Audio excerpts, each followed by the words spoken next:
Subscribe to our YouTube channel and press the bell icon to get the latest updates. Welcome to World 360, a new explainer series at ThePrint where we break down less talked about geopolitical issues from regions across the world that don't usually hit headlines. So today we're going to start with the sthans of Central Asia, which primarily include Kazakhstan, Tajikistan, Uzbekistan, Kyrgyzstan and Turkmenistan. So why are we looking at these places in particular?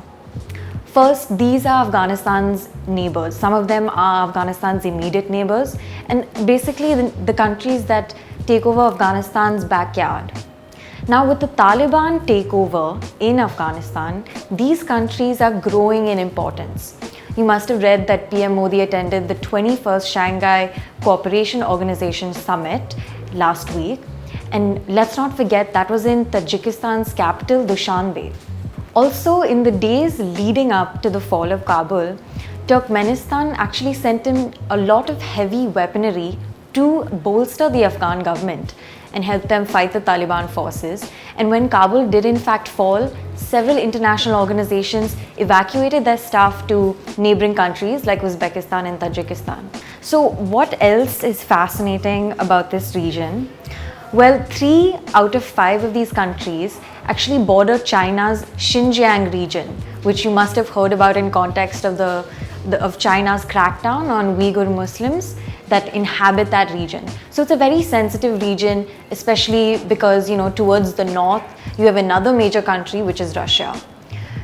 So let's also keep in mind that the countries we're going to look at today, the 5 we're going to look at, are actually former Soviet republics, which means they only got independence in the 1990s after the Soviet Union dissolved. So they are relatively young nations as well. And it's also interesting to see how these mostly authoritarian regimes have dealt with Islam, which is the religion of most of these ethnic groups in the 5 nations.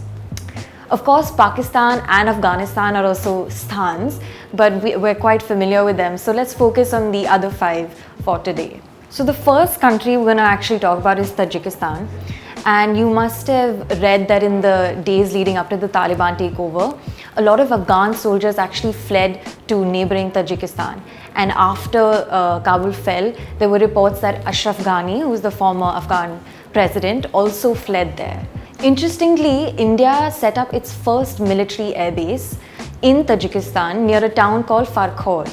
The country has been ruled by 68-year-old authoritarian president Emomali Rahmon, and he also served as the deputy of the Supreme Council in the Tajik Soviet Socialist Republic in 1990. So, he's an old communist leader. And after Tajikistan gained independence in the 1990s, there was a huge civil war that lasted for 5 years, and it was primarily between its secular government and a coalition of opposition groups that were led by Islamic forces. Later, the UN had to intervene and they ushered in a peace accord that ended the war finally in 1997. So Rahmon has actually been in power for a very long time.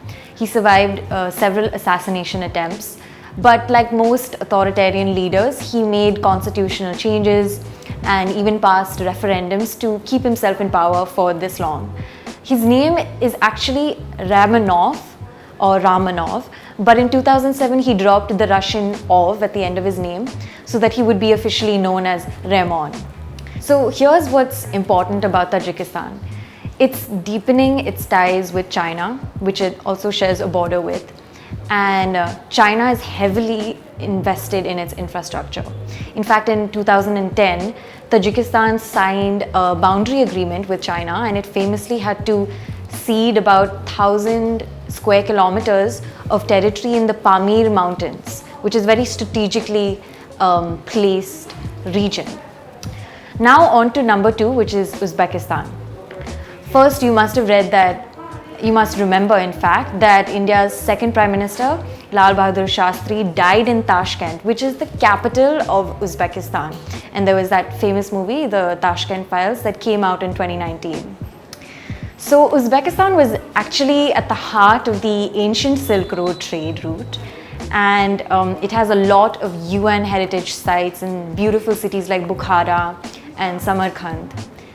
Uzbekistan is actually the one that's sandwiched between all the other 5 countries, all the other 5 sthans. And being landlocked, in fact, it has a major water shortage problem. And this has only been made worse as the Aral Sea, which is nearby, it has started drying up. So that has sort of exacerbated the country's water shortage problems. Now, Uzbekistan remains a useful ally to the US because it hosted a base for the Americans during the Afghan War. Now, from 1989 until his death in 2016, late authoritarian president Islam Karimov ruled the country, and he really cracked down on Islamists and opposition politicians. In fact, there were reports that some prisoners were boiled to death in 2002. The country is now ruled by Shavkat Mirziyoyev, who eventually replaced all senior Karimov-era officials. Number 3 is Turkmenistan, which is ruled by autocratic leader Gurbanguly Berdi Muhamedov, who is quite eccentric. In fact, last year he unveiled a 6-meter tall golden statue of his favorite dog breed. In 2016, he changed the constitution to include rules that would in fact allow him to rule for life. The government in Turkmenistan has a tight grip over media, and state TV and radio regularly push out propaganda. Like North Korea, Turkmenistan is one of the only handful of countries which has in fact declared 0 coronavirus cases. Now, Turkmenistan also shares a border with Iran, and they have strong historic ties. The bilateral relationship actually boils down to just gas. Iran has imported Turkmen gas since 1997 to supply to its northern region, and this is usually in the winter, even though Iran itself has large gas fields in the south of the country. Despite having this strong bilateral relationship, however, the two countries have an ongoing gas dispute. In fact, in 2017, Turkmenistan stopped supplying gas to Iran after it accused it of faltering on repayments. And so this eventually went to the International Court of Arbitration, and that court in 2020 came out with a verdict in favor of Turkmenistan. Now we have just 2 left, Kyrgyzstan and Kazakhstan. So number 4, Kyrgyzstan. This country also borders China and is on the other side of the Tian Shan Mountains. The country's economy has been suffering, and most of its swelling state debt in fact is owed to China. But it has been criticized for being silent on the Uyghur issue. In fact, a lot of Uyghur groups, political groups like For a Free Uyghurstan, which demanded an independent state of Uyghurstan, held gatherings in Kyrgyzstan in the past. Last October, the country's president, Surunbay Jeenbekov, was ousted in a revolt against allegedly rigged elections. Current President Sadir Japarov won the January 2021 presidential election, and though he's seen as a reformer, his first move was in fact to add ethnicity information to national ID cards. Now in 2014, Kyrgyzstan shut down a US military base which had been running for over a decade, and meanwhile a Russian military airbase is still present in the country. Now last but not least, is Kazakhstan, which is actually the largest country in Central Asia. It's where the infamous character Borat, played by Sacha Baron Cohen, comes from. Kazakhstan borders Russia, China, the 4 countries we just spoke about, as well as the Caspian Sea. So it's vast.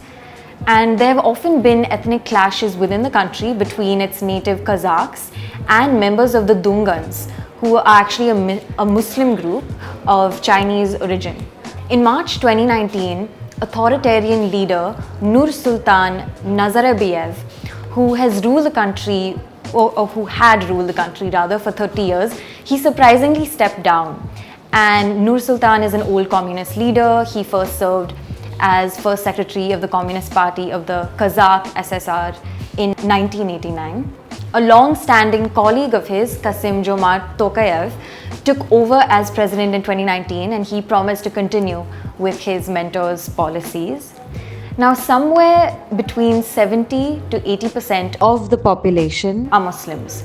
But under Nursultan, there has been a huge crackdown on religiosity, and there have been concerns about religious extremism from the government. In 2017, Kazakhstan banned the Islamic headscarf or the hijab in schools. Now, China is also a major trading partner to Kazakhstan, and Turkic-speaking, mostly Muslim Kazakhs are the second largest indigenous community in Xinjiang after Uyghurs. That said, China has in the past thanked Kazakhstan for supporting the country on the Muslim crackdown in Xinjiang. Thank you so much for listening to this first episode of World 360. We'll be back soon with another episode.